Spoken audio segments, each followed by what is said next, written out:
En Colombia mueren unas 170 personas al día por enfermedades cardiovasculares. Eso es una persona cada 8,5 minutos. Cada día miles de personas en Colombia enfrentan enfermedades cardiovasculares sin siquiera saberlo.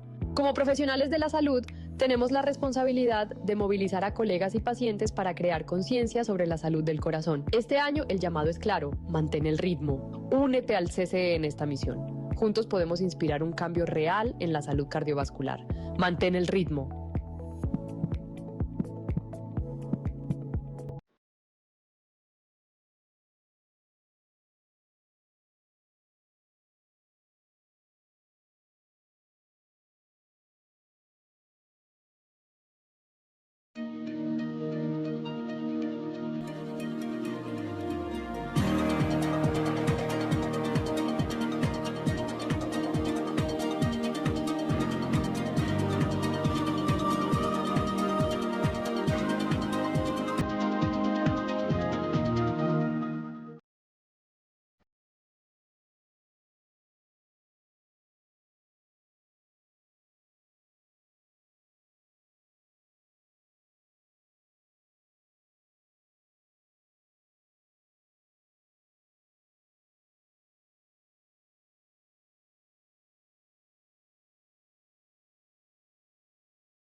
Muy buenos días. Muchas gracias por acompañarnos nuevamente en un evento del Colegio Colombiano de Electrofisiología. El día de hoy, con el apoyo de Biosense Webster Johnson Johnson, vamos a estar teniendo un invitado muy especial que tradicionalmente nos ha acompañado en varios eventos del colegio y a quien le agradecemos su disposición por siempre ayudarnos a entender un poco más todo este mundo de las arritmias complejas.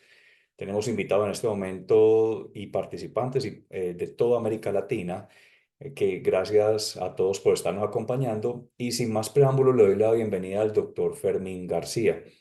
Todos conocemos al doctor García. Fermín es un speaker para muchas de las marcas por su amplia experiencia en el manejo y en la ablación de arritmias complejas. Y el día de hoy nos va a estar hablando sobre nuevas herramientas para el mapeo en arritmias auriculares y ventriculares. Doctor García, muchísimas gracias por acompañarnos y nuevamente bienvenido a esta que esperamos que sea su casa por mucho tiempo. Gracias, Juan Carlos. Primero, asegurarme que me están oyendo bien y que Sí, todo se señor. ve perfecto. Ok, qué bueno. Estamos Ok, muy bien. bueno, gracias por esa introducción, y el sentimiento es mutuo. ah, y definitivamente yo lo veo como mi casa en Latinoamérica y bueno, les mando un fuerte saludo y muchas gracias a los que están conectados, ya que es un sábado en la mañana y aprecio eso. El título de esta presentación es basado en nuevas herramientas para el mapeo de arritmias auriculares y ventriculares, particularmente basados con el sistema de Carto del Biosense Webster. Voy a dar una pequeña introducción al principio y después me voy a enfocar en algunos casos interesantes clínicos donde obviamente creo que podemos eh, enfocarnos en la parte electrofisiológica y del procedimiento y al mismo tiempo exponer digamos, la utilidad de la tecnología y abrir un bonito ah, ambiente de discusión. Básicamente lo que vamos a hablar más que todo hoy es de multipolar mapping y esto está integrado dentro de lo que sería la versión 8 más avanzada de Carto, que viene con otras características de los nuevos software, particularmente multipolar mapping, confidence, arritmias, identificación de señales complejas y algo que siempre usamos mucho hoy en día en PVCs, que es la adquisición de los patrones automáticos de morfologías para VT y PVCs.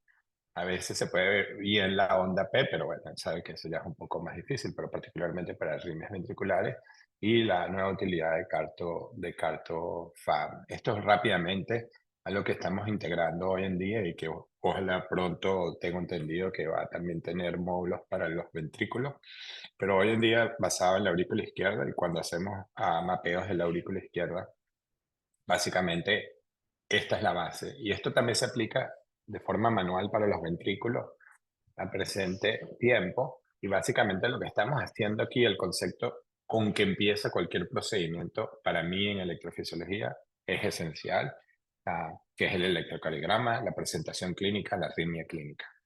Eso es el primer paso y como electrofisiólogos no podemos olvidar que eso es lo más importante porque cuando tú tienes la arritmia clínica y tú tienes también la información clínica del paciente, ahí tú desarrollas una hipótesis y esa hipótesis crea, en mi opinión, al menos el 50% del éxito del caso. Así que la atención a detalles es muy importante. Una vez que está eso y vamos al laboratorio, una de las cosas más importantes es crear la anatomía. Y a mí me gusta crear la anatomía y la reconstrucción anatómica con eco intracardíaco y Cartosound, porque eso me evita a mí la necesidad de estar mapeando áreas que no me importan. En la aurícula, usualmente, obvio que es muy fácil porque es una cavidad grande y usted puede mover el catéter de forma libre, pero particularmente en los ventrículos, donde uno se enfoca a un área de cicatriz o un área de origen del extrasístole ventricular, no hay necesidad de estar mapeando todo el resto del ventrículo, sino que con la reconstrucción anatómica usted se enfoca al área que le interesa. Hoy en día está el módulo de Cartosound de FAM, que esencialmente usted agarra un número de cortes y los puedes agarrar de forma transversal, etcétera, y te reconstruye la anatomía con fidelidad. Esto es un ejemplo, un caso mío de aurícula izquierda, hoy en día para todas las aurículas, bien sea con catéter o con PFA, lo que usted vaya a utilizar, empezamos con esto. Y este es el tipo de reconstrucción anatómica. Bueno, aquí les pongo nada más para enseñar que el FAN está cortando las venas pulmonares inferiores derechas. Esto es un mapa creado con Cartosound FAN. Y aquí ves perfectamente que se alinea la vena pulmonar inferior derecha con la vena pulmonar inferior derecha. O sea que la reconstrucción anatómica es muy fidedigna. Y aquí estamos colocando un Thermocool nada más en la zona para que usted vea que a vez que mueve el catéter se ve perfectamente. O sea que la reconstrucción es muy fidedigna y muy útil en casos de arritmias auriculares. Y todo caso, ya sea auricular derecha, flóter típico, flóter atípico, fibrilación auricular, PVC, todas las arritmias, empezamos el paso esencial después del reconocimiento clínico, es tener una construcción anatómica. Y ustedes saben que yo soy muy proponente del eco intracardíaco por muchas razones, pero esto te da la oportunidad de tener una reconstrucción online con el paciente en la mesa y una anatomía fidedigna de lo que estamos haciendo. Esto es algo nuevo que también es muy útil al principio del caso. Por ejemplo, ayer tuvimos un caso, un paciente que tenía 30% de PVCs y llegó a la sala con 2% de PVCs. Entonces, esto sencillamente, por ejemplo, ayer yo dejé al paciente una hora ahí en la sala midiendo la cantidad de PVCs y las morfologías de PVCs. Y se convierte en algo muy importante durante el caso, porque usted puede definir el número de PVCs o el número de taquicardias ventriculares que usted induce y después directamente, automáticamente usar esto para pace mapping, para entrainment, para caracterización, esencialmente el patrón de electrocardiograma de 12 derivaciones y la morfología, si va a ser pace map, paso, etcétera, para complementar eso. Y da mucha información al principio del caso. Por ejemplo, el paciente de ayer, que son muy pocas extrasístoles, pero nos dio la idea con esas extrasístoles, con qué estábamos presentándonos y enfrentándonos en el momento del caso, y es algo que yo creo que es súper útil al momento de hacer los casos. Aquí ves, por ejemplo, múltiples morfologías, te lo parte por porcentaje, cuántas extrasístoles específicamente, qué patrón, patrón 1, patrón 2, etcétera, y se convierte en una información clínica espectacular. En las aurículas está este módulo complejo que básicamente lo que está identificando, esto es un ejemplo de un caso, lo que estás identificando son arritmias complejas. O sea, de forma automática, él te puede decir en qué sitio hay señales muy fraccionadas. Y como ustedes saben, si esas señales fraccionadas durante un flutter se relacionan, por ejemplo, con algo que tenga sentido en la activación de mapeo o con entrainment, usted puede también confirmar, automáticamente te dirige, digamos. Aunque uno siempre está pendiente de encontrar estas señales, esto ya es una forma más automática de llevarte a ese sitio de interés.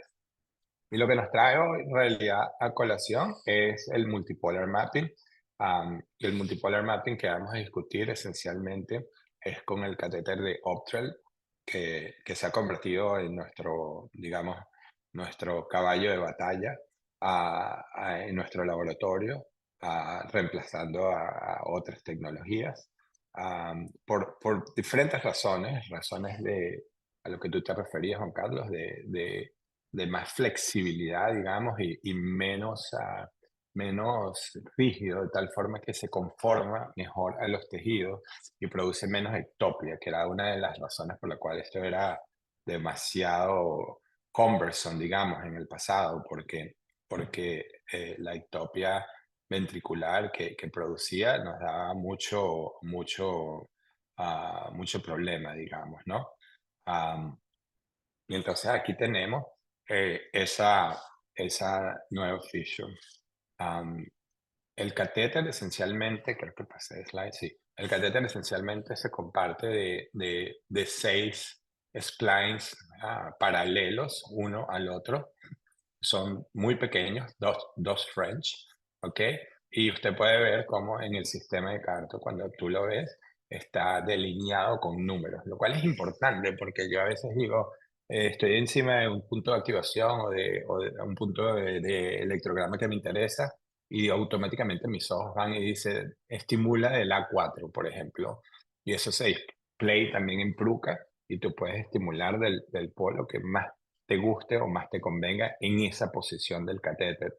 Y todo está automáticamente label y parece mentira, una cosa tan sencilla, pero para mí, sobre todo cuando uno está pensando rápido en el laboratorio y tiene que tomar decisiones, cada uno tiene un color, de tal forma que ese color yo lo reproduzco en Pruca, entonces pongo el mismo color en Pruca de las diferentes splines. La A tiene rojo, la B tiene púrpura, la C amarillo, rojo y así sucesivamente.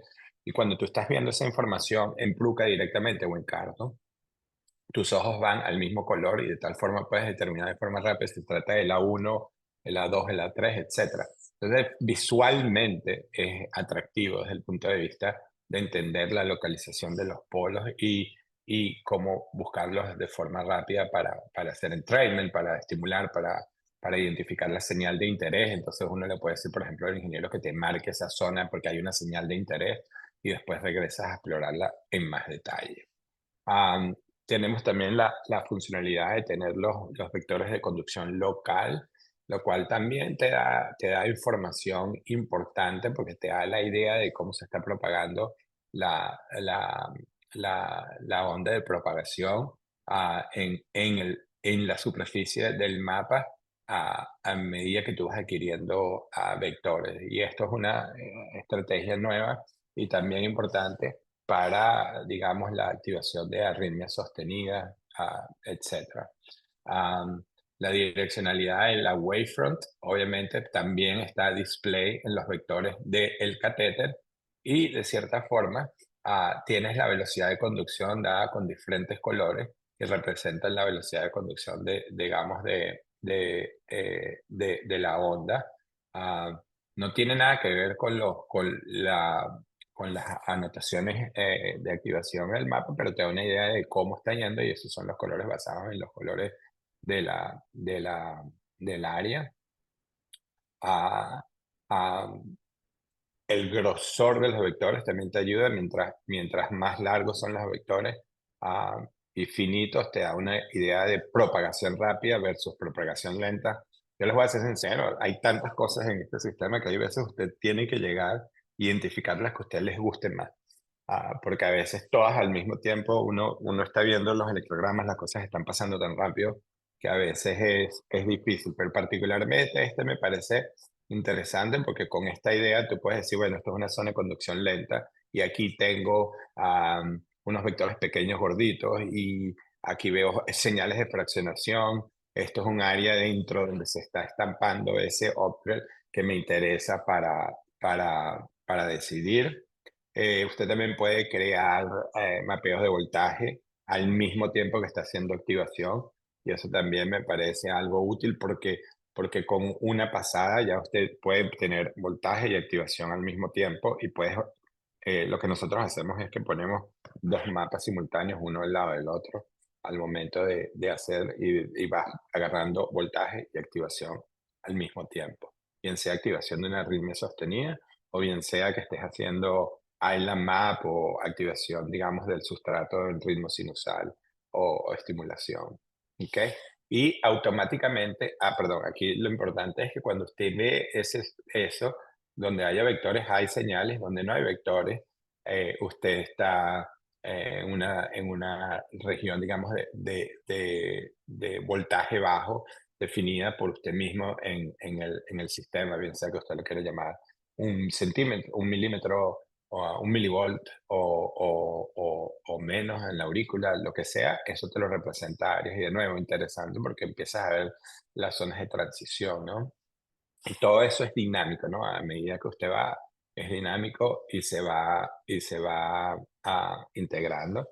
En algunos de los electrodos hay una indicación de proximidad al tejido, lo cual te deja a ver con electrodos vecinos para llegar al punto donde automáticamente el sistema va a decidir si obtiene o no obtiene los electrogramas. Y eso también es muy importante, aunque yo le soy sincero, yo trato de llevar el ICE a donde está el Optrel de manera de confirmar que esta proximidad es real.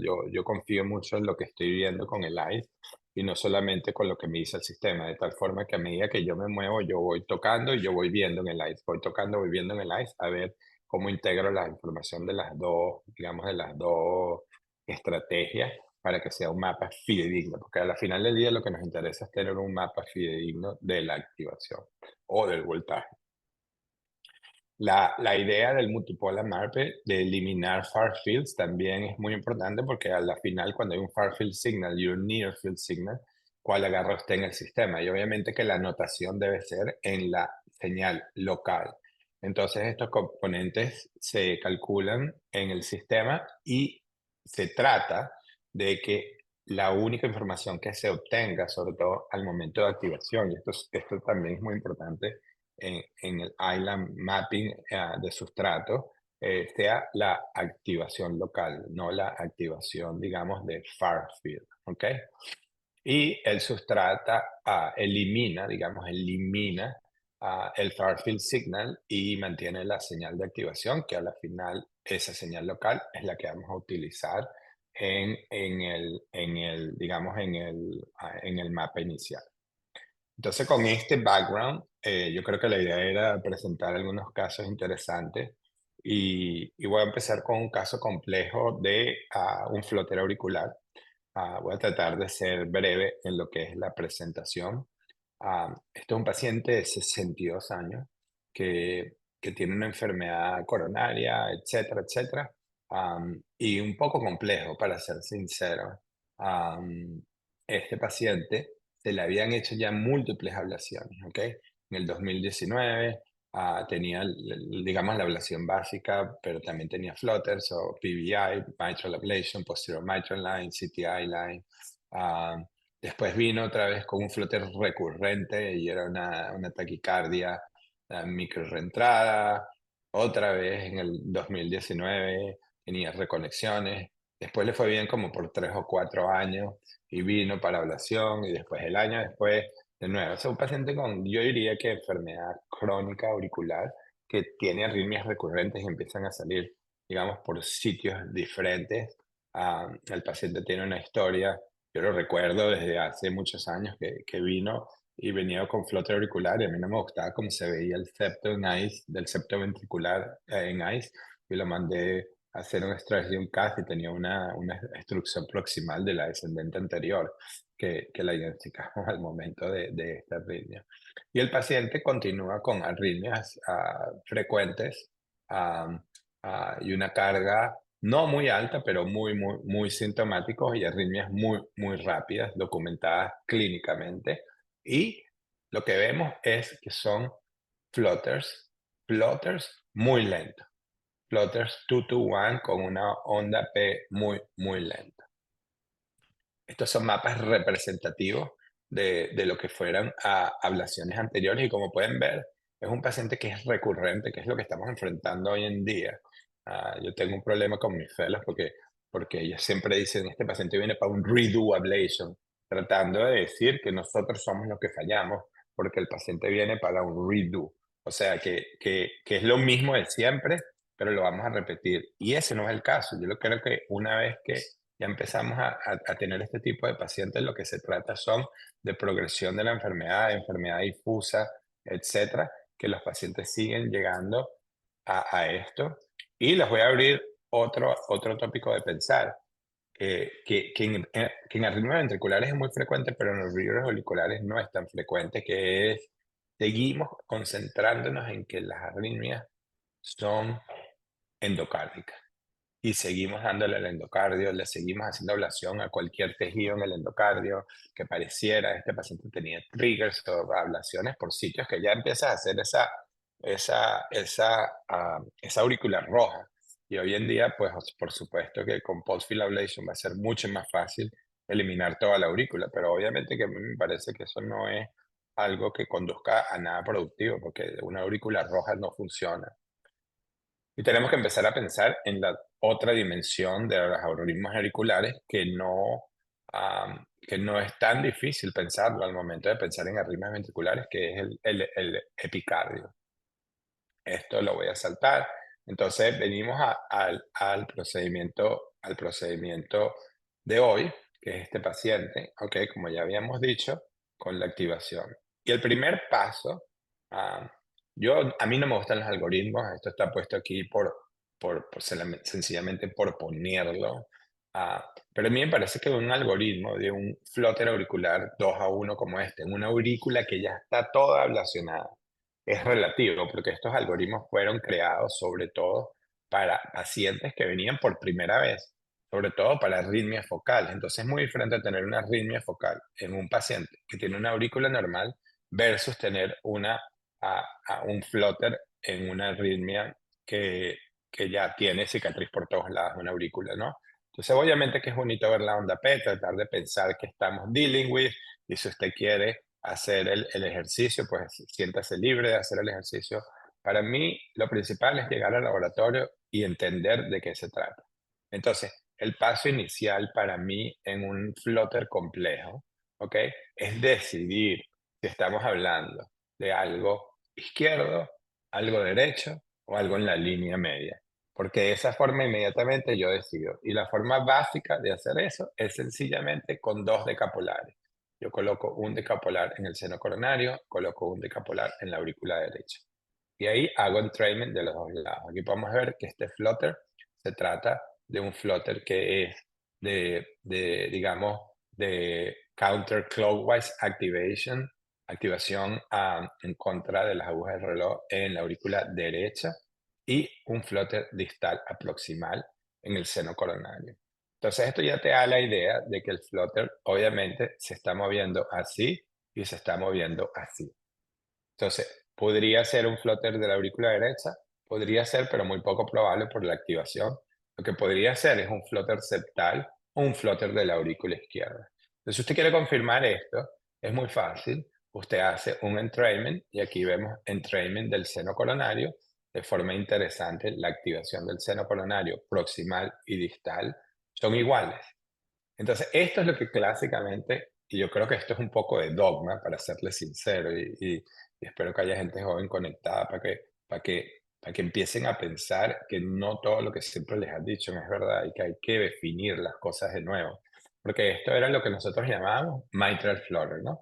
Mitral flutter porque el seno coronario está dentro, hay concealment, y usted se pone a ver de forma detallada la onda P, y no tengo las dos derivaciones, pero te das cuenta que la onda P del seno distal es un long stim to P wave, un estímulo a onda P largo, y el seno coronario proximal es un estímulo a onda P más corto, lo cual decía, bueno, esto es parte del mismo circuito, está todo en train, y esto es mitral flutter. Bueno, pero recuerda que esto es un tipo que ya se le ha hecho flutter lateral, flutter anterior, alguna de las dos, ojo, alguna de las dos no tiene bloqueo, porque si tuviera bloqueo la auriculilla izquierda estuviera aislada. Y de alguna forma esto es un flutter de aurícula izquierda. En eso yo estoy de acuerdo. Pero ojo, lo que no estoy de acuerdo, y yo les voy a enseñar el por qué está abierto para mí muchas cosas, es que esto no necesariamente es mitral flutter, porque eso inmediatamente designaba el concepto como un flutter endocárdico y nos hacía seguir haciendo ablación del endocardio. Bueno, entonces aquí tenemos algo que está relativamente, y empezamos a hacer un mapa para entender lo que pasaba. Esto es otro concepto muy importante. Aquí tenemos la activación fraccionada durante Flutter. Y yo les diría a ustedes, ¿qué les parece esto? A mí me parece espectacular. Tienes señales fraccionadas al principio, digamos, early systole, que usted ve durante el seno coronario, mid diastolic, pero la realidad es que recuerden que los conceptos esenciales de entrainment y de activación que se utilizan en el ventrículo son los mismos en la aurícula. O sea, que usted tiene que ir de onda P a onda P. Y esto sería como, digamos, la parte inicial del ciclo, ¿no? Pero compone de repente el 30% del ciclo. Y el concepto aquí es que cuando usted vea estas señales, el mapa las puede interpretar de la forma que sea. Usted tiene que resistir la tentación de hacer ablación. Y esto es muy importante, porque aquí la tentación sería hacer ablación de una vez, ¿no? Y fíjese usted, nosotros ponemos el catéter de ablación en esta zona y hacemos entrainment. Y toda esta región de señales súper fraccionadas anormales no tienen nada que ver con el flutter. O sea, que la aurícula derecha en el septo, aunque tenga señales muy anormales, obviamente porque ya hay un sustrato, ese sustrato no tiene nada que ver con la arritmia. Y así que usted hace ablación de este sustrato, a lo mejor tiene suerte y termina la taquicardia por otras razones, el paciente va a seguir con taquicardia. Entonces no se les olviden, sobre todo a mis colegas más jóvenes que están empezando en esto, donde yo veo a mis fellows que ya quieren hacer ablación de una vez y quemar el concepto de aprender quemando, ¿no? Ese es un concepto muy bonito, pero aprender quemando no aplica a fisiología. Entonces, este entrainment claramente define eso. Entonces, vamos para la aurícula izquierda y vamos a usar el Optary para hacer un mapa detallado de activación de la aurícula izquierda.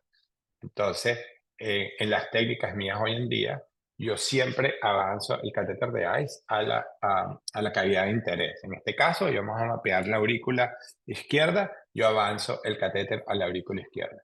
Y fíjense ustedes lo que nos encontramos cuando avanzamos a la aurícula izquierda. Espero que se vea bien la imagen. Y esto es otro concepto, señores, que es muy importante. Este paciente, recuerden que ya lleva como 4 ablaciones, la última una ablación extensa.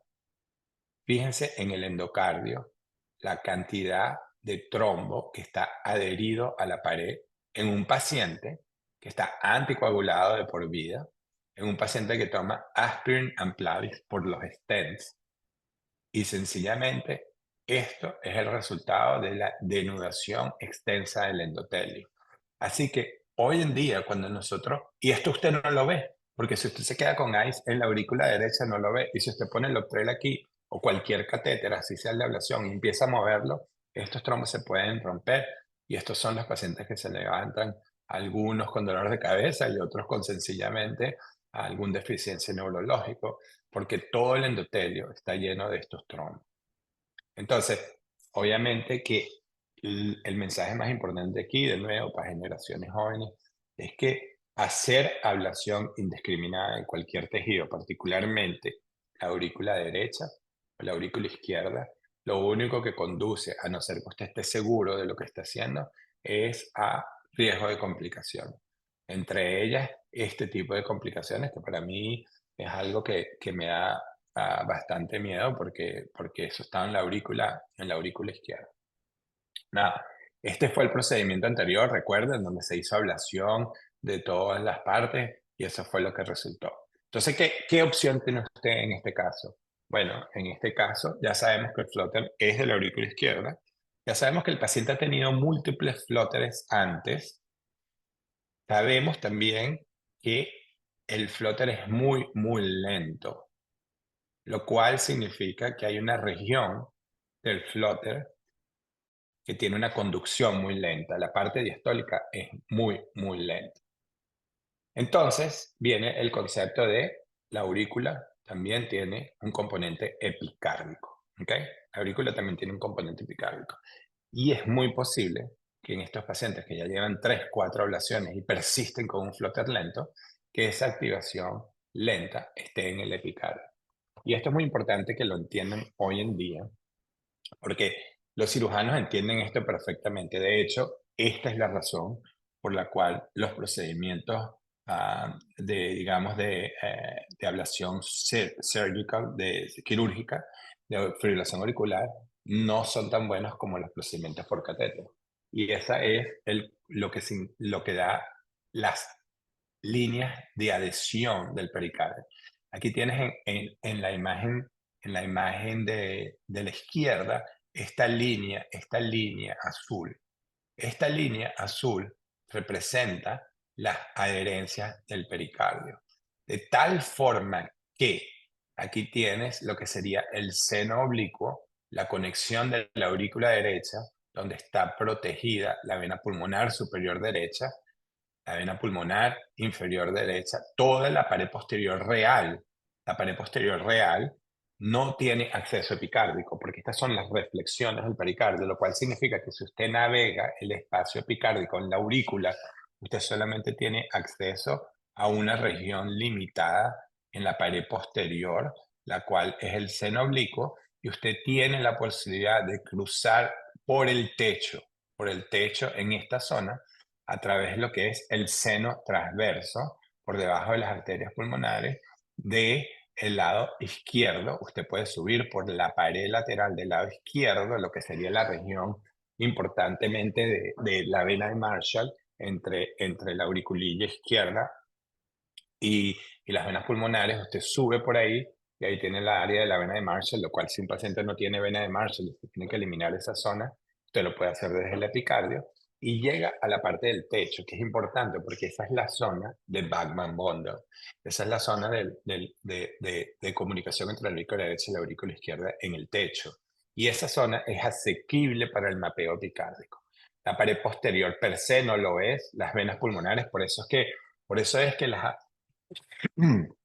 los aislamientos de venas pulmonares quirúrgicas, cuando usted hace el mapeo, son muy hostiales, porque los cirujanos lo hacen a este nivel, que es ya casi que a nivel pulmonar. Ellos no tienen acceso al antro de la vena, a no ser que lo hagan desde adentro. Esos clamps, etcétera, no llegan aquí tan profundamente porque tienes el seno oblicuo y lo único que tienes es las venas pulmonares fuera. Tú ves como el resto está bastante protegido, sobre todo las derechas, ¿ok? Y este es el tipo de electrodos. Entonces, fíjese un concepto importante. Este es el Optrer en la pared posterior. O sea que el Optrer está en esta región. Recuerden que esto es un paciente que se le ha hecho a TENS, se le ha tratado de aislar la pared posterior múltiples veces. Ahora, fíjese usted, con un catéter multipolar en la pared posterior, el epicardio de la pared posterior está completamente conectado, lo cual significa que es un problema que nosotros tenemos. Nosotros estamos haciendo el endocardio de la pared posterior rojo, lo eliminamos la activación, pero la realidad es que nuestra ablación de la pared posterior, en la mayor parte de los casos, así sea que usted tenga no señales en el endocardio y a veces estimulación no capture, el epicardio sigue conectado. Entonces usted tiene la opción de que hay posibilidades de que esos circuitos estén pasando por el epicardio, aunque el endocardio esté rojo. Y esto es importante de nuevo para las generaciones nuevas, para que entiendan que hay que pensar en el epicardio en las aurículas auriculares. Entonces aquí hacemos entrainment, tuvimos digamos el luxury de hacer entrainment de varios sitios, y aquí pueden ver como la aurícula derecha está completamente fuera, ¿ok? La vena cava superior, que era donde habíamos visto ese fraccionamiento interesante, está fuera. Un poquito más cerca está el seno coronario derecho, la pared posterior 60, lo cual está fuera, o sea que este circuito no está bajando por la pared posterior en el epicardio, ¿ok? No está bajando por la pared posterior en el epicardio. Aquí, en la parte superior de la pared posterior, esto esencialmente significa el seno transverso. El seno transverso está dentro de la taquicardia y el seno coronario distal. Entonces, cuando uno piensa en el seno coronario distal, la realidad es que ese seno coronario distal a usted le está diciendo, como las aurículas ventriculares, el seno coronario distal no le está diciendo a usted la activación endocárdica, el seno coronario distal le está diciendo a usted la activación epicárdica, porque el seno coronario distal y la vena cardíaca mayor son estructuras epicárdicas, lo mismo que es para estimulación de arritmias ventriculares, PVCs, etc. Entonces, fíjese usted el mapeo de activación. Este es un paciente acá donde el mapa se ve feo, pero no se ve feo porque es feo, al contrario, es bonito. El mapa se ve feo porque esta región donde no hay puntos son esas reflexiones del epicardio que usted no puede entrar. Este es el mapeo de activación con Optrel y con los vectores de orientación de lo que sería toda la pared posterior, ¿ok? Y el epicardio de la aurícula. En cuanto a voltaje, no hay mucho, pero fíjese en la activación. Entonces, este es el mapeo de propagación de esa pared posterior. Ahora, fíjese, lo voy a parar acá, acá, en esta zona. ¿Ok? El flutter va, como habíamos dicho, distal a proximal, ves los vectores de orientación, pasa a la aurícula derecha, va por la aurícula derecha. Todo esto es activación epicárdica solamente porque no pudimos mapear el endocardio por los trombos, ¿ok? Y viene acá, en la región de Bachmann-Bondel, a una zona lenta. Y ahí lo ven y baja otra vez, da la vuelta. Hay una línea de bloqueo aquí, obviamente. Es sencillamente las regiones anatómicas. Y sube y da la vuelta a través de esta zona. Entonces te dice, tengo un mapeo. Y esto tiene una explicación anatómica, obvio, que se los voy a enseñar en un minuto. Y aquí tienen el ICE. Esto es ICE tratando de demostrar. Y aquí ven la arteria pulmonar, la aurícula de la izquierda y la apéndice izquierda, y entre la arteria pulmonar y el techo, este es el techo de la aurícula izquierda, está el seno transverso. Y si prestan atención en detalle, ustedes ven acá, digamos, las características de los electrodos pequeños de 2 milímetros, que ese es el Optrel en el seno transverso. Hay veces que hay más pericardial fluid y es más obvio, hay veces que es menos obvio, pero aquí usted puede confirmar en eco que usted está por el seno transverso. Y ahí encuentra usted en ese punto, al momento, digamos, de mapear, pone el catéter de ablación y mire los electrogramas que hay en ese seno transverso. Ahora, estos electrogramas del seno transverso tienen una duración de 100 milisegundos, que es casi el 30% más de la taquicardia, y son en realidad mid-diastolic, porque uno no debe medir el mid-diastolic con el seno coronario, uno lo debe medir entre dos ondas P. Entre esta onda P y esta onda P, esto es mid-diastolic. Como saben, en una reentrada grande, un circuito grande de reentrada, esto. Y por esto, esta activación tan lenta, es que ese flutter es tan lento. Y aquí, para definir este electrograma fraccionado, como lo habíamos visto, aunque con este electrograma ya tiene sentido el mapeo de activación, hacemos entrainment y ven que el entrainment es bastante bueno. ¿Ok? Estamos estimulando, capturamos acá este electrograma y el electrograma chiquito es el de esta captura, medimos el retorno acá. Y ahí tienen lo que sería la activación. Y aquí, en un paciente que pensamos que iba a ser terrible la ablación, que había que hacer mucha ablación, etc., ven como una lesión en esta región termina el flutter y es no inducible más. Y la razón por la que pasa esto es porque cuando usted hace, aquí esencialmente es un diagrama de lo que habíamos hecho, que es cruzar en el seno transverso, ¿ok? Por debajo de la arteria pulmonar. Esta sería la conexión de Bachmann-Bondel entre, digamos, la aurícula derecha, que es esto que está aquí, y la aurícula izquierda, que está por debajo, ¿ok? Y este es el Bachmann-Bondel que usted lo puede llegar a través del seno transverso. Entonces, ¿por qué pasa esto? Y la razón que pasa esto es porque recuerden que nosotros hemos hecho una línea anterior de la vena pulmonar superior derecha al ánulo mitral, acá el ánulo mitral, desde acá a acá, pero esa línea no es transmural, Entonces el endocardio se ve muy bonito, mira, está rojo, aquí no hay electrogramas, lo eliminamos todo, pero depende del grosor de esta zona, de la pared anterior. Usted lo que está haciendo es promoviendo conducción lenta a través del epicardio. Entonces siempre hay que tener mucho cuidado con el tamaño y las lesiones que hacemos, porque está muy claro que estas conexiones en el endocardio llega a la línea, no es transmural. Entonces todas estas fibras, esto es una imagen muy bonita del grupo de Cabrera, aquí ustedes ven todas estas fibras, el epicardio de la aurícula izquierda y derecha. Nosotros estamos acostumbrados a hacer pura ablación endocárdica y se nos olvida que hay un componente de fibras reales epicárdicas. Y esto es esencialmente una de las imágenes que a mí me gusta más en electrofisiología. Esto es un paper del 2016, donde ellos hacen una resonancia magnética especial para fibras y de ahí tú estás viendo, ¿ok? Tú estás viendo en anaranjado las fibras más epicárdicas, en amarillo las que son más cerca del endocardio. Y te das cuenta que este tracto aquí, en el seno transverso, en anaranjado, significa que son fibras gruesas que tienen un gran componente epicárdico. Lo puedes ver acá, cómo viene después la conexión del lo que se llama el septo pulmonary bundle, que va desde la pared septal anterior, baja por la pared posterior y llega hasta abajo. De tal forma que si usted hace una línea del septo pulmonary bundle aquí, si ven ustedes ven mi arrow, Juan Carlos, mi Ponelo por flecha. favor en este momento en la left inferior pulmonary vein en esa imagen A, por favor. Creo que como estás en vista de moderador, está saliendo. Ah, eso, úsalo, ese sí. Aquí sí se ve, ¿no? Esta Ponlo en sería, la, entonces, ponlo en la left aquí inferior viene, pulmonary vein en la A. Ahí, perfecto, ya estamos ok. sincronizados.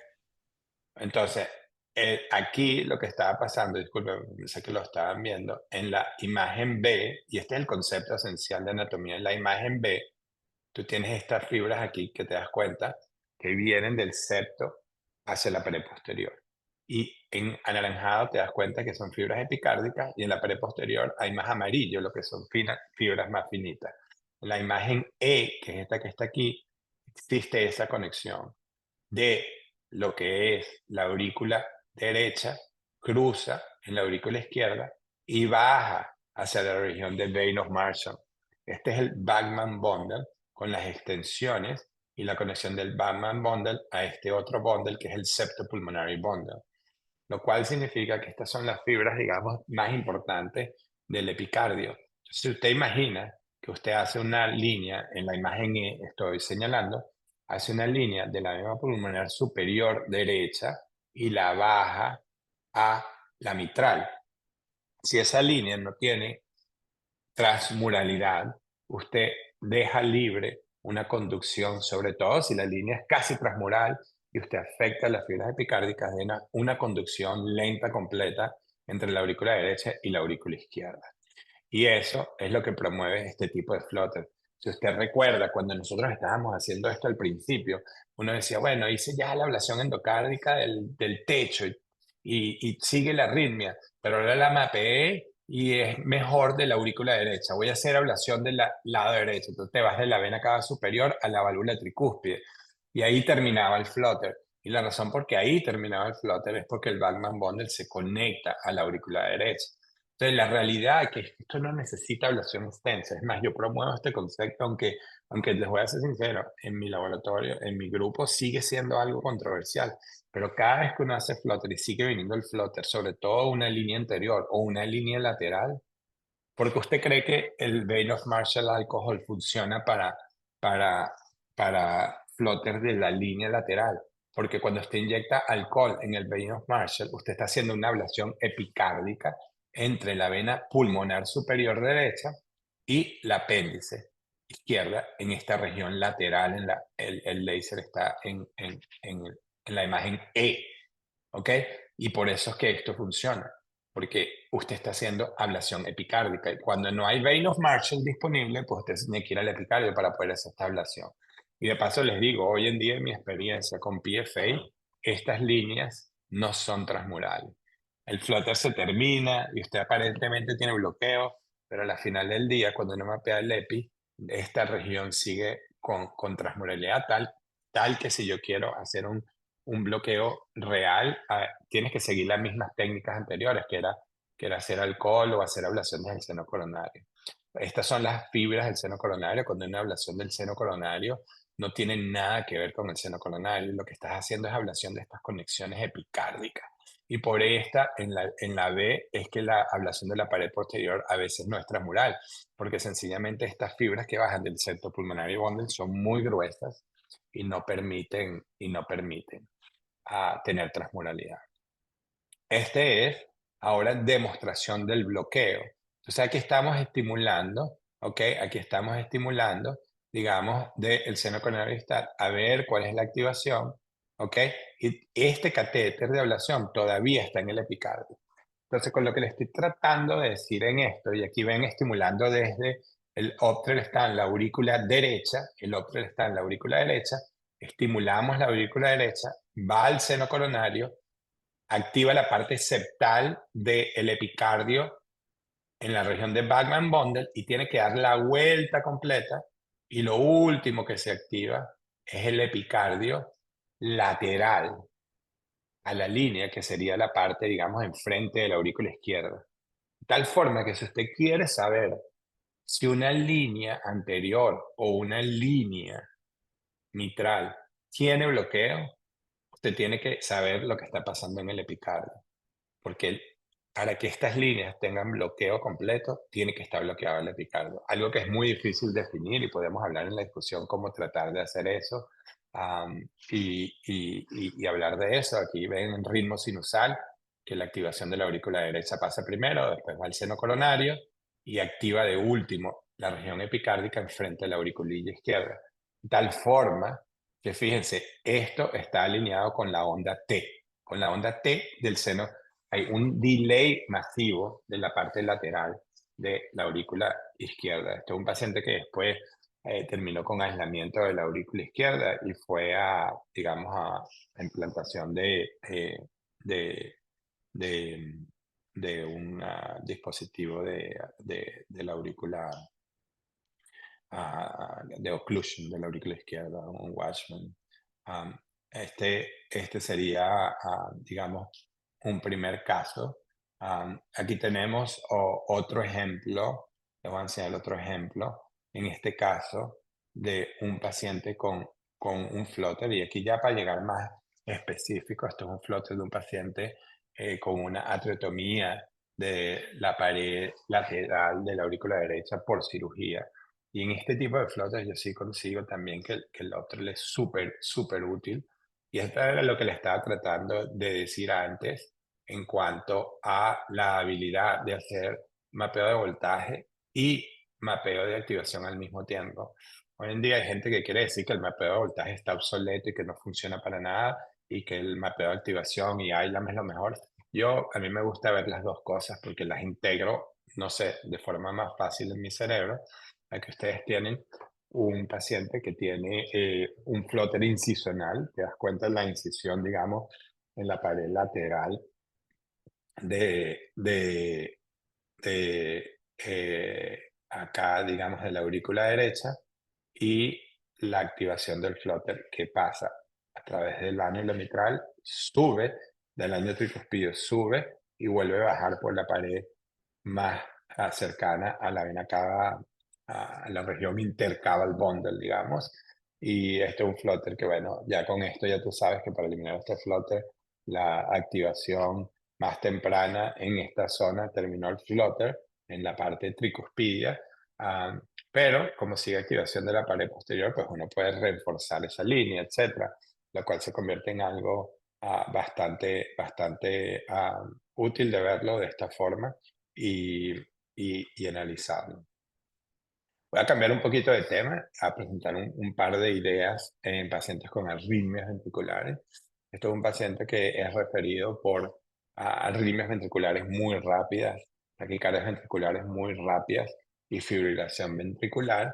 Y el setting de este paciente es la pesadilla que tenemos hoy en día, que son, digamos, las cardiomiopatías no isquémicas, ¿no? Cardiopatías no isquémicas con delay enhancement intramural y todo tipo de anormalidades que son muy difícil de entender y mapear. El paciente tenía taquicardias recurrentes, en este caso en telemetría, y lo que nos da la idea aquí sencillamente es que son taquicardias de bloqueo de rama derecha, porque nada más tenemos estas derivaciones, en este caso con una salida septal, porque es positivo en uno y negativo en 2 y en 3, o sea, lo cual te pone al menos en la región inferior donde hay cicatriz en la resonancia. Y de forma importante, el concepto que les dije antes, lo más importante de un caso es hacer lo mejor que uno pueda para documentar arritmia clínica. Este paciente en telemetría demuestra una cosa que estamos viendo más y más frecuente en estos pacientes no isquémicos, que lo que podría ser 2 taquicardias relacionadas a la misma cicatriz.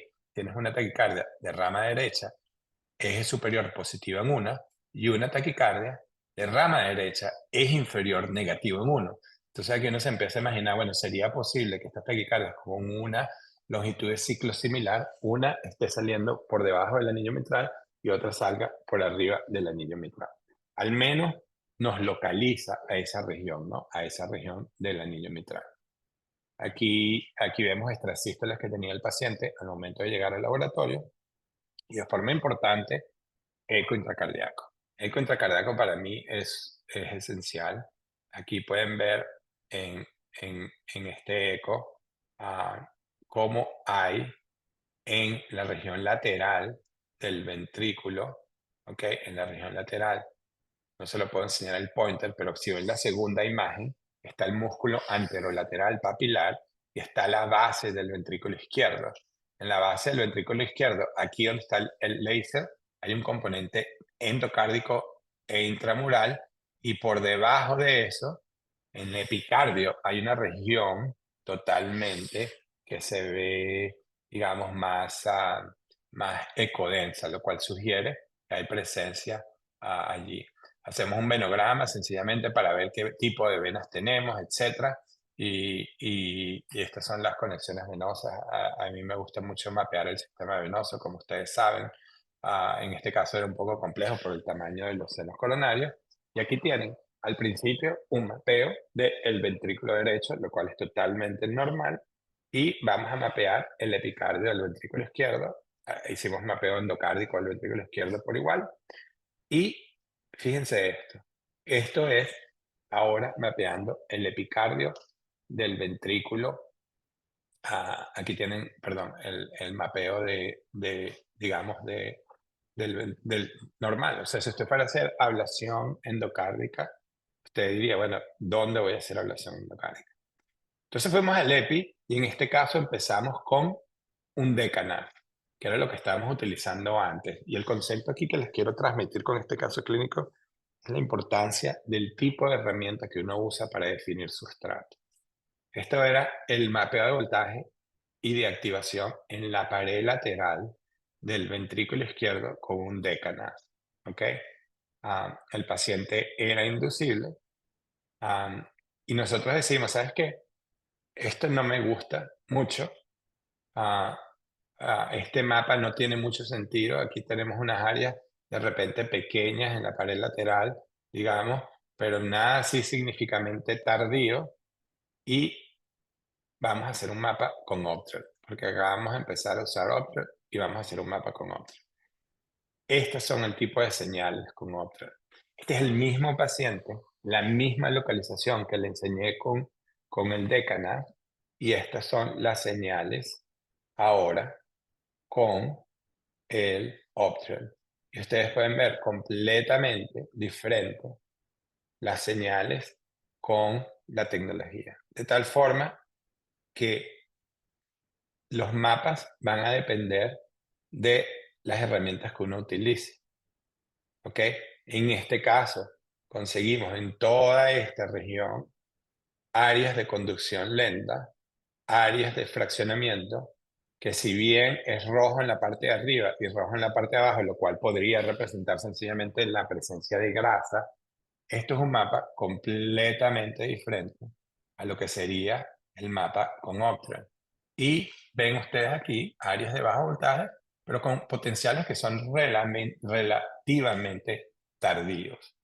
Entonces, el concepto aquí sencillamente es para demostrar que Optral y las nuevas tecnologías en el mapeo de alta definición con la versión 8 con estos catéteres, te da totalmente una definición diferente de tejido a lo que te da un catéter de ablación o lo que te da un DECANAF, que también se considera multipolar.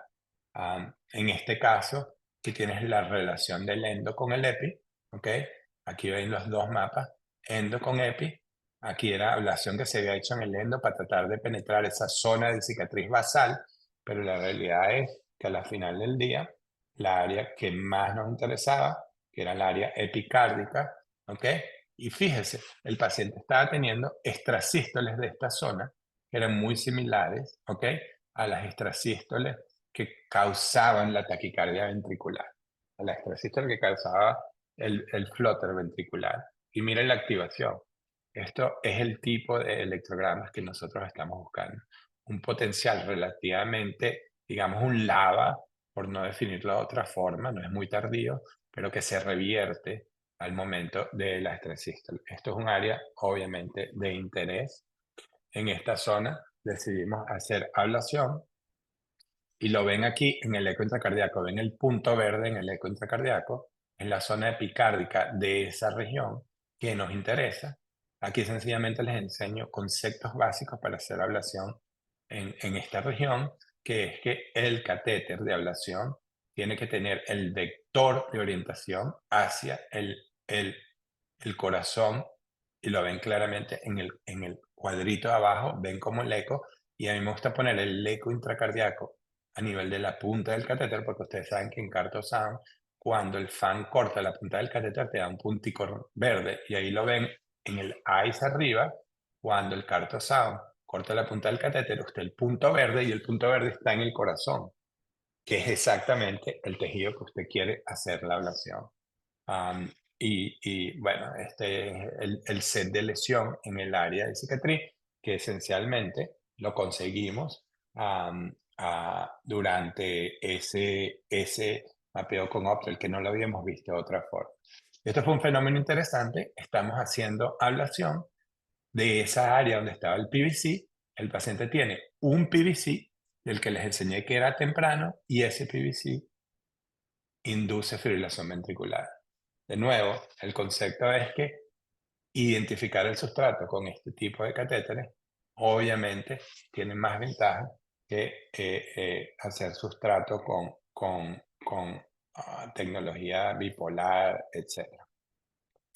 Aquí, para terminar y abrir la discusión, son otros ejemplos. Este es un paciente con taquicardia del ventrículo derecho, y lo que estamos haciendo hoy en día también es tratar de reproducir estas líneas de descontinuidad de ablación para identificar regiones fisiológicas de sustrato, y esto es mapeo automático con Island y el sistema usando Optral. Este es en el endocardio, y ven aquí las regiones de bloqueo, la región de señal de activación y el concepto, digamos, que está proponiendo el grupo de Boston, que es bloquear estas líneas de discontinuidad.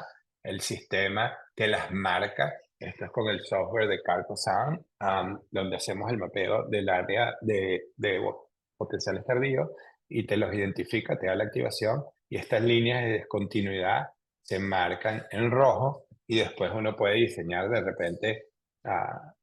Yo estoy tratando de reproducir lo que se ha dicho en las publicaciones, que uno cierra esas líneas, digamos. La idea es cerrar esas líneas de descontinuidad para crear una estrategia nueva de ablación para estas taquicardias. Entonces, de cierta forma, uno puede jugar con la activación. Te das cuenta aquí cómo viene la activación, se abre hacia los lados y termina allí. Entonces, este es el área, en teoría, importante para ese sustrato. Ahora, obviamente, que a mí lo que siempre me queda en duda es si este sustrato tiene o no que ver con la arritmia ventricular. Obviamente que por eso es que es importante definir la arritmia ventricular. para ciertos pacientes en particular, pero esta es la combinación, digamos, últimamente de utilizar herramientas de alta definición con tecnología e integrarlo para hacer este tipo digamos, mapas fisiológicos donde tratamos de entender la relación del sustrato con la activación y la propagación de esos potenciales. Y de ahí diseñar líneas de ablación, que en este caso podría ser sencillamente cerrar esta parte, no tengo el pointer para enseñarles, pero esta parte donde está el pointer, digamos, de esta línea de continuidad, exactamente ahí. Y en teoría, si uno cierra esto, podría disminuir la cantidad de ablación necesaria para modificar el sustrato. Como último ejemplo, aquí tengo un mapeo de de un infarto de cara anterior. Esto sería lo que representa, digamos, el mapeo de voltaje. Y por eso es que yo estoy de acuerdo que de repente el mapeo de voltaje solo no es ideal para hacer ablación de sustratos grandes, porque te dice, bueno, aquí tengo el rojo, la hipotensión, imagínate la cantidad de ablación que hubiese que hacer en este caso, y aquí ves la activación. De nuevo, esas líneas, digamos, de bloqueo, y te da una idea por dónde pudiera salir esa lesión.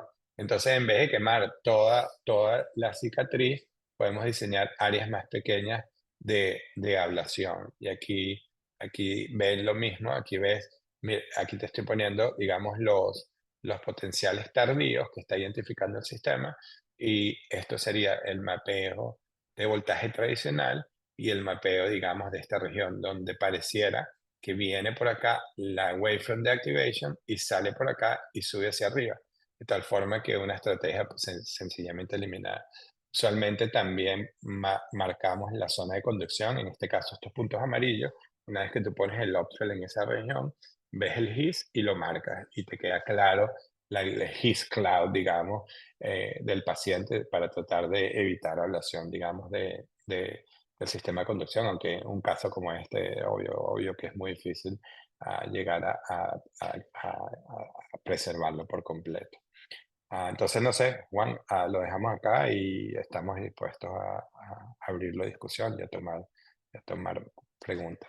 Gracias. Muchas gracias, muy ilustrativa esta charla, sobre todo esa parte de la importancia de la herramienta adecuada, ¿no? Porque antes cuando hacíamos lo que pensamos que era mapear de alta densidad, que era poner muchos puntos con un catéter con una distancia interelectrodo muy alta en una misma zona, cambia por completo el resultado cuando tenemos estos microelectrodos tan pequeñitos y que nos da mucha más definición. Hay varias preguntas acá que creo que vale la pena que nos ayude. Por ejemplo, nos pregunta el doctor Sáenz que usted tiene un flóter auricular con gap epicárdico en el techo de la aurícula izquierda después de haberle hecho una línea anterior para flóter perimetral. Ahí el mapeo desde la arteria pulmonar, y usted nos mostró muy bonito la imagen de ahí, es la relación tan bonita entre la arteria pulmonar y ese seno transverso y todas estas fibras epicárdicas. Y si usted ha hecho ablación desde esta zona, si ha hecho ablación, por ejemplo, desde una arteria, como en algún momento nos pregunta otra persona acá, o cómo llega a esa zona. Sí, bueno, eh, nosotros, se- yo creo que muchos grupos a veces trabajan en lo mismo al mismo tiempo, pero mi primera idea para este tipo de flotter fue ver en eco, cuando estábamos quemando el techo, yo decía, bueno, el concepto que siempre hemos promocionado, Juan Carlos, que era entender qué hay en la estructura vecina. Entonces, cuando uno ve en eco intracardíaco, uno entiende anatomía muy bien, tomografía, etcétera, y tú veías el techo, yo en eco intracardíaco veía que era la arteria pulmonar, ¿no? Entonces, nuestra primera experiencia fue decir, ok, bueno, vamos a mapear la arteria pulmonar. Ah, y nos fuimos a la arteria pulmonar. El problema de la arteria pulmonar es que primero que tiene un grosor, pero segundo que depende de donde esté localizado esa arteria en relación al sitio de interés que a ti te importa para el flóter. Tú tienes que tener como mucha suerte que la arteria pulmonar primero esté cercanamente lo suficiente a el área de interés. Y tuvimos una serie de casos, una serie de casos lo publicamos en el 2021. El autor principal es Jeff Smiatana. Una serie de casos publicamos donde teníamos, digamos, acceso a esa zona a través del epicardio. Y funcionó en algunos casos, en otros casos no funcionó. Y si quieres aquí rapidito, déjame ver cómo funciona esto. Dame un segundo. Am, Teams. Está, ya tengo que buscar nada más aquí donde estamos conectados nosotros. Acá, te lo enseño rapidito aquí. Am, ah, y sí, era posible hacer eso en esta zona. Este es el paper. Este fue feasibility o utilizar la arteria pulmonar efectivamente para el mapeo epicárdico de arritmias auriculares. Y este era el concepto. Nosotros lo habíamos visto. La arteria pulmonar viene por aquí y de alguna forma está la bifurcación de la derecha y la izquierda y por debajo viene el Bachmann bundle. Entonces poníamos el catéter ahí para tratar de hacer relación. Y este es uno de mis casos donde tuve que colocamos en aquella época el Optrer en el endocardio y la arteria pulmonar está exactamente por encima. Lo ves aquí, esta sería la aorta, esta sería la arteria pulmonar y la aurícula izquierda por debajo. Entonces sí, existe la posibilidad de tener una proximidad de cierta forma a lo que sería esa región, pero el problema es que, primero que me da miedo quemar la arteria pulmonar. Hoy en día Andrés está sugiriéndome que volvemos a tomar esta idea, pero con PFA. Y eso podría tener utilidad sobre todo para pacientes que tienen cirugía previa, porque en pacientes con cirugía previa no puedes ir al epicardio. Y aquí ves un paciente donde la distancia de la arteria pulmonar al flutter es bastante corta y con high output podríamos hacer el entrainment y el entrainment es perfecto. O sea que estás usando una estructura vecina para llegar a ese punto. El problema es que, bueno, como todo en la anatomía, tienes que tener suerte, digamos, que en ese punto exista una proximidad adecuada al sitio de interés y después tienes que hacer ablación a través de la arteria pulmonar. Entonces, tú lo que estás haciendo es tratando de hacer ablación desde la arteria pulmonar para penetrar el tejido vecino. Y eso va a depender del tamaño, del grosor, de la localización del tejido, etc. Y te voy a decir, cada vez que yo hice eso, me subió la frecuencia cardíaca un poquito, porque si le pasa algo a la arteria pulmonar, hermano, tú sabes que ahí ya no hay para dónde ir porque la presión es muy alta. Entonces, por eso, si es un paciente que no tiene cirugía previa, prefiero ir epicárdicamente. Y la forma de hacerlo, una vez que tú vas epicárdico con la aurícula, tú tienes ciertos catéteres de orientación. Puedes tener un catéter en la vena pulmonar superior, puedes tener un catéter en la vena cava superior, puedes tener el catéter en el seno coronario. Tú sencillamente sabes que te tienes que meter por detrás. Y los únicos dos sitios importantes van a ser el seno transverso y el seno oblicuo. Y la aurícula derecha la puedes mapear completa. Y eso es todo lo que tienes acceso en la parte de arriba del techo. A veces el seno transverso se comunica de derecha a izquierda y tú puedes cruzar el seno transverso completo, pero a veces se queda un blind, como que un saco ciego a nivel de la conexión con la aurícula derecha y puedes mapear nada más el tope de la aurícula. Ese seno transverso sí tiene acceso directo a las fibras epicárdicas. Entonces, si el paciente no tiene cirugía y usted sospecha que tiene un flutter, digamos, de este tipo, mi approach, sobre todo hoy en día, que puedes usar técnicas más seguras de acceso, como digamos, bueno, me da miedo hacer el acceso epicárdico porque puedo perforar y tal, y es una aurícula, pero puedes hacer CO2, puedes hacer cualquiera de las técnicas que te disminuye el riesgo de acceso epicárdico. Entonces, si no tiene cirugía el paciente, lo ideal para mí es ir directo a la conexión epicárdica y tener acceso directo a lo que es la conexión real. Y una de las cosas importantes es lograr demostrar bloqueo bidireccional. ¿Ves utilidad en hacerlo, esa demostración del bloqueo desde la arteria pulmonar? Bueno, eso también podría ser una opción, por supuesto. Es una buena idea. Normalmente yo no lo hago. Si yo quiero una forma indirecta de demostrar bloqueo, pero eso no sea validado, que es el problema, ¿no? Que es poner un catéter en la apéndice izquierda y estimular del lado derecho. La activación viene por el seno coronario y sube al apéndice izquierda.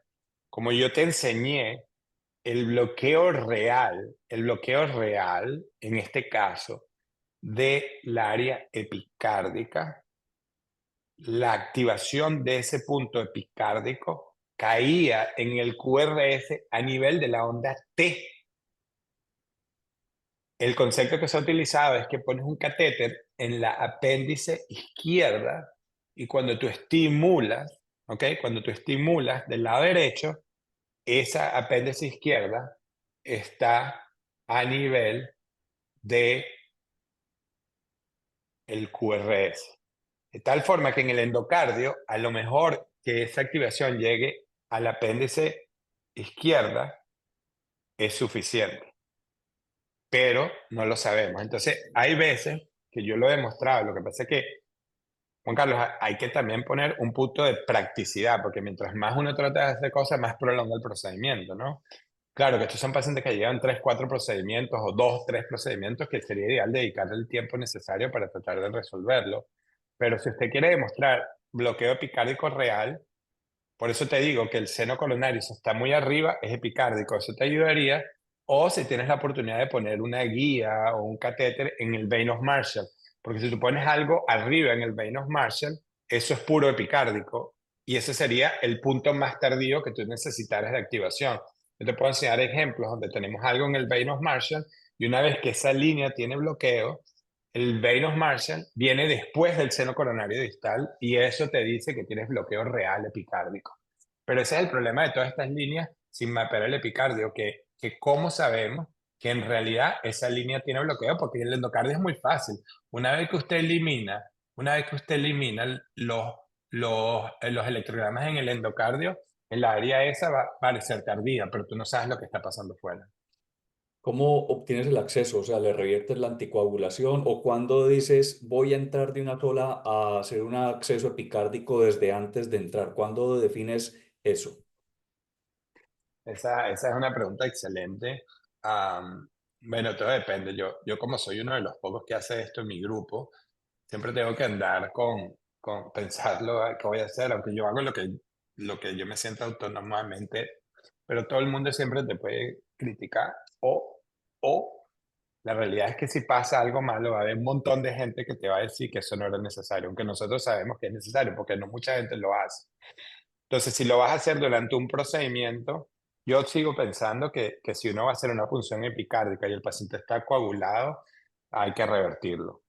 Por mucho que tú te sientas cómodo a hacerlo, de repente ahorita vienen otras herramientas que nos van a ayudar a hacer acceso epicárdico de forma más fácil y más segura, al punto de que lo podremos hacer anticoagulado. Pero por ahora, si el paciente está anticoagulado, saco los catéteres de la aurícula derecha, revierto y hago la punción como si fuera una taquicardia ventricular o pre-planning del procedimiento. Si es un paciente que ya lleva 3 ablaciones, que usted sabe que ya le ha ablacionado el techo y que el flutter sigue viniendo y que el flutter pareciera algo que está viviendo de una zona muy lenta de activación, que son usualmente esos flutters que tienen un intervalo PAP muy largo, digamos, un tiempo diastólico muy largo. Yo diría que un paciente con múltiples procedures, donde usted ya sospecha que hay algún componente epicárdico, entendiendo ya lo que es el concepto, yo iría epicárdico de frente. Ok. Y te voy a hacer una pregunta. Vi que le diste a ese punto desde el seno transverso con un QDOT, ¿cierto? Que uno dice, bueno, de pronto disminuir riesgo de lesiones, pero por ahí tenemos vasos linfáticos, entonces uno podría, en teoría, no sé si te ha pasado, quedar con pericardial effusion después de la ablación, que haya cercanía con esófago, con estructuras arteriales como la arteria del nodo. ¿Qué tan útil verías utilizar, por ejemplo, PFA point by point en ese punto? ¿Y qué tanto riesgo crees que haya de dañar estructuras adyacentes? Sí, importante entender la anatomía de esa región y de cualquier región que uno vaya a hacer ablación, porque obviamente que el tendón de Aquiles de todo lo que nosotros hacemos es el daño a estructuras colaterales. En esa región hay dos cosas que son importantes. Muy rara vez, dependiendo de donde tú estés en ese nivel, tienes que estar un poco más lateral hacia la aurícula izquierda, hacia la auriculilla izquierda pasa el frénico izquierdo. Y eso es importante entenderlo cuando está haciendo trabajo en esa región lateral, yo siempre, para estar seguro, estimulo de ahí para estar seguro que no estoy cerca del frénico izquierdo, aunque podría ser muy raro. Como te digo, el frénico izquierdo pasa más a nivel más lateral, pero quién sabe, podría ser inusual. No tengo experiencia con daño linfático en esa zona, porque al final lo que estás haciendo, viste, son 3 4 lesiones, no estás haciendo muchas lesiones, es algo muy focal. Y además el seno transverso tampoco es que te deja moverte mucho, ¿no? Terminas haciendo ablación en una pequeña región, que usualmente es encima de Bachmann Bundle, de forma importante.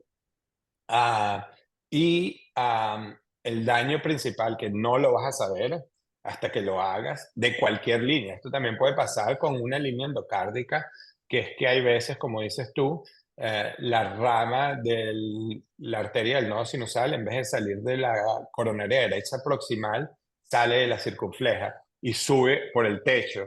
Entonces yo he tenido un par de pacientes, el endocardio que le ha dado al flutter anterior y termina el flutter y el paciente está sistólico, por daño a la arteria más probable. Y eso es algo que no vas a saber. Y yo lo que hago es que cuando yo entro a esto como tercer caso y veo esta opción, yo le digo al paciente, mira, hay 2 riesgos que pueden pasar, que te despiertes y vayas a tener o un marcapaso. El riesgo ya cuando empiezas a hacer estas ablaciones es que el paciente termine con marcapaso o que se despierte con un Watchman, porque aísla la apéndice izquierda. Porque si tú ya le diste buena ablación, digamos, y lo que pasa frecuentemente en estas cosas, la gente empieza la ablación anterior, la hace incompleta y después se va para el lateral. Entonces, si haces las dos, puedes terminar con aislamiento del apéndice. Eso es lo que digo al paciente. Puedes terminar con un marcapaso o puedes terminar con esto. En cuanto a PFA, no tengo experiencia. Lo que sí te puedo decir que he tenido varios casos que estoy convencido que es el mismo tipo de flutter y tú lo puedes ver en eco intracardíaco porque tú ves en eco intracardíaco desde la aurícula izquierda, cuando tú ves hacia arriba, ves la zona del seno transverso y la arteria pulmonar y sabes que estás exactamente opuesto. Y lo que he tenido ya varios pacientes que estoy convencido que es una conexión epicárdica, no he hecho epicárdico desde ahí. De hecho, no sé, yo creo que sigues estando lejos, pero ablación con PFA, tienes que tener cuidado en esa zona porque en teoría podrías estar cerca del left main, pero no creo que llegues tan abajo, ¿no? A la base de la aorta. O sea que no creo que haya un riesgo significativo de espasmo, pero con PFA todavía nos estamos sorprendiendo todos los días de cosas nuevas que pasan, ¿no?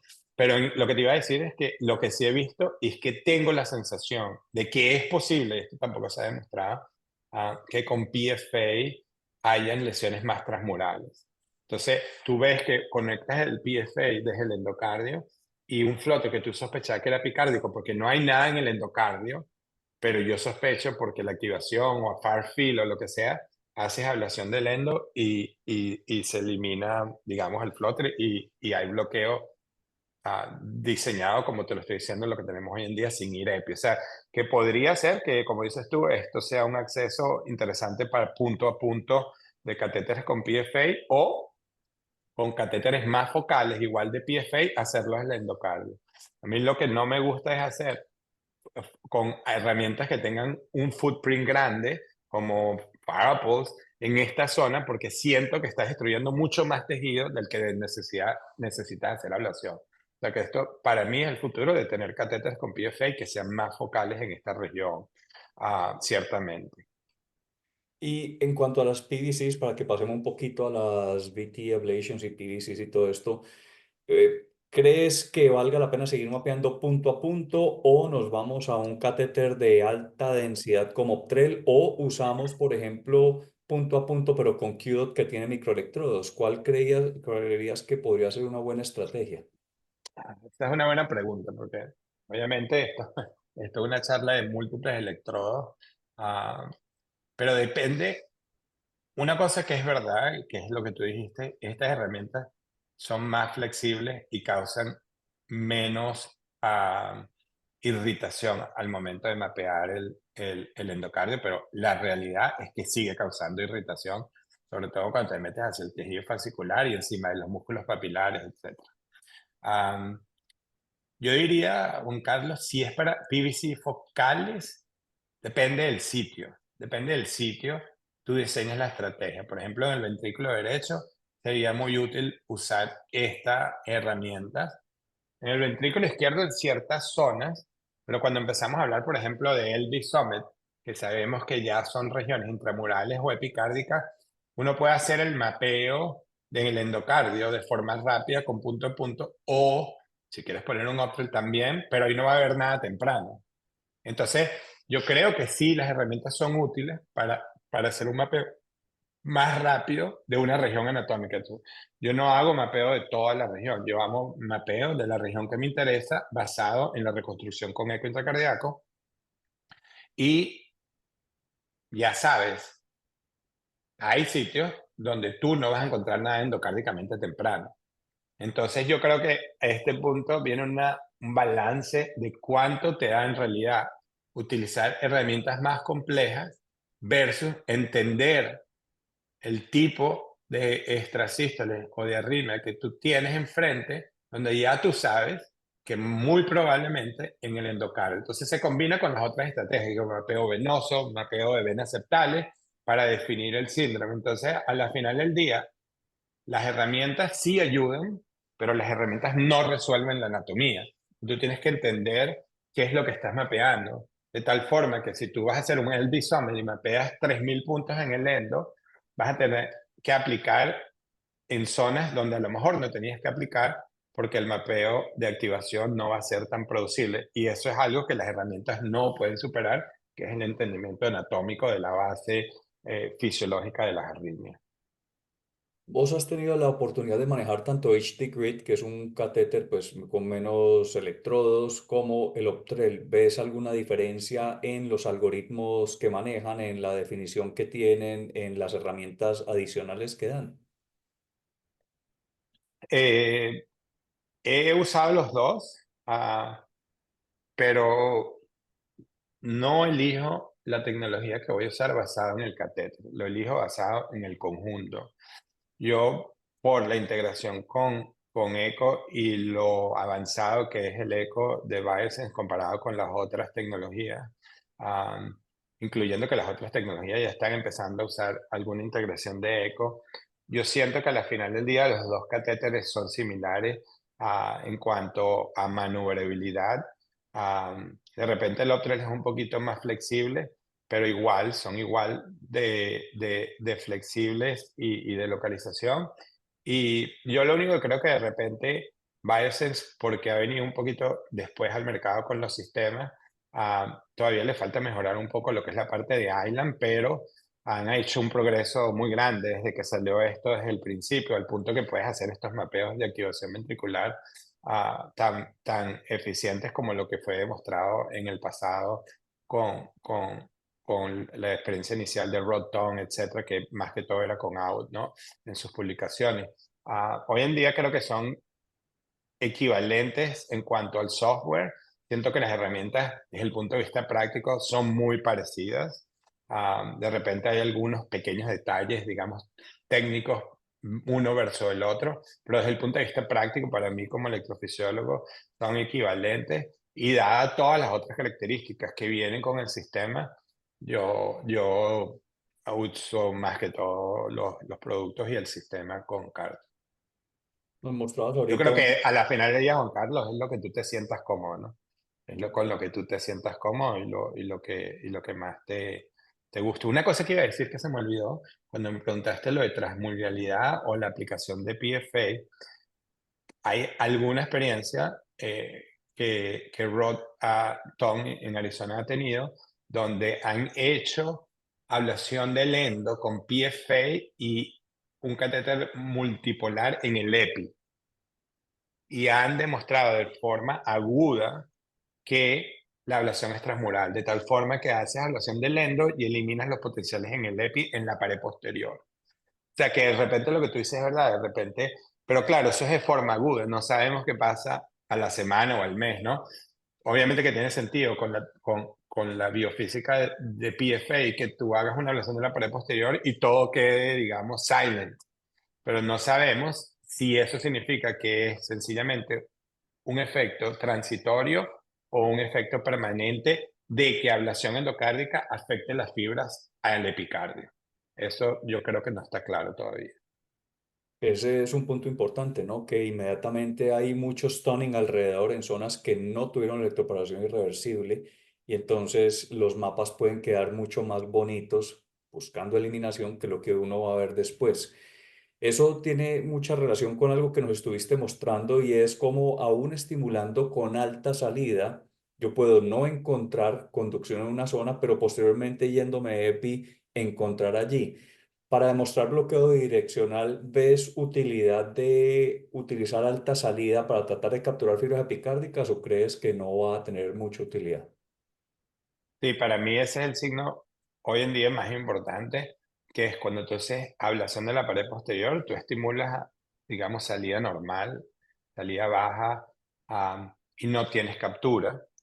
Para mí el endpoint, si se hace ablación endocárdica, es estimular a salida alta, y si no tienes captura, probablemente tengas un aislamiento más transmural que si tienes capturas, de tal forma que si uno estimula salida alta en la pared posterior y captura, sobre todo que ves la activación seno coronario, son activaciones que son mucho más, se llevan tiempo en llegar a esa zona, para mí es un signo indirecto de que todavía no hay transmuralidad.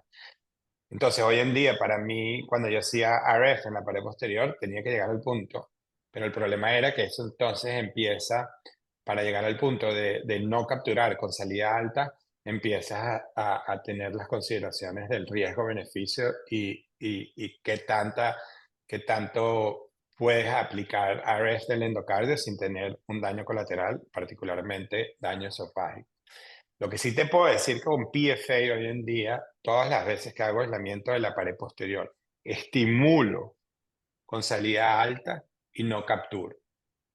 Entonces, puede ser que haya ablación transmural o puede ser, como dices tú, que haya un efecto transitorio que afecta la fibra completa transmuralmente, pero que al final del día, cuando eso, digamos, se establezca ese set de lesión, a lo mejor se recupera el EPI, pero no se recupera lento. Eso es lo que no sabemos hoy en día, si la transmuralidad. Yo sí creo que hay un efecto transmural agudo, pero no sé si hay un efecto transmural a largo plazo. Y una última pregunta ya para dejarte descansar en este sábado. Vimos que vos sos un convencido de que uno tiene que ir a buscar el mecanismo exacto antes de hacer ablaciones extensas, sobre todo cuando son redos en lo que no va a haber muchas zonas tardías por dilatación, por uso de antiarrítmicos, por áreas de fibrosis que no participan en el circuito. Y entonces aquí la pregunta es cómo es la alcoholización de la vena de Marshall, que es un daño pues bastante grande, nos vamos a llevar a una pared que tiene una contractilidad significativa. ¿Cómo ves eso? ¿Cuándo lo usas? Sí, bueno, tienes dos conceptos con la vena de Marshall. Uno es modificación de sustrato para fibrilación auricular, que es Venus, ¿no? Venus, y Miguel es un proponente ya, el más grande en el mundo, digamos, de alcoholización de la vena de Marshall para fibrilación auricular persistente. Yo creo que no ha definido exactamente que hay un beneficio real, pero es como una de esas cosas que empezamos a hacer cuando ya no nos quedan otras opciones para digamos, arritmias persistentes.